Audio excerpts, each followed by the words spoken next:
রাসূল শেষ ভাষণ দিয়েছিলেন। হযরত মাসউদ দিয়েছিলেন সাদ ইবনে আমসানের বরাবর দেখেন বলে আরে সেটা না এগুলো কি এগুলো কি মিনিট 5-10 সেকেন্ড পাহাড় এগুলো কি লাগে এই যে এগুলো কি এই যে পিলার গুলো এই যে হজের সময় পানি তাই না ঠান্ডা পানি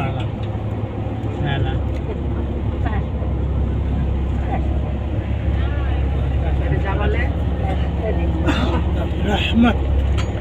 এখানে কি ছিল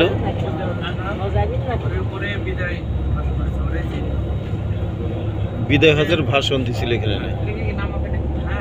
তাও এই জায়গাটা সংরক্ষণ করছে বিল্ডিং বানায় নেই 6 লক্ষ সাহাবীদের সামনে যে ভাষণ ছিল 6 লক্ষ সাহাবী ছিল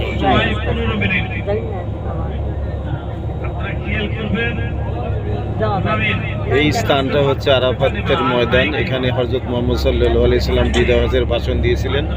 জায়গাটাকে একটা পিলার দ্বারা চিহ্নিত করা হয়েছে এবং সবাই সেখানে দেখছেন আরাফাতের ময়দানে মানবতার মহান মুক্তিদূত হযরত মুহাম্মদ সাল্লাল্লাহু আলাইহি সাল্লাম মানুষের তার উম্মতের উদ্দেশ্যে যে মূল্যবান বক্তব্য দিয়েছিলেন সেই স্থানটি। দাঁড়ান গাড়ি দাঁড়াবে গাড়ি দাঁড়াবে দরজা খুলবে পরে তাহলে রহমত উড়েই যাবে তা সবুজ আছে না সবুজ গম্বুজে ওখানে হচ্ছে রাসূল সাল্লাল্লাহু আলাইহি ওয়াসাল্লাম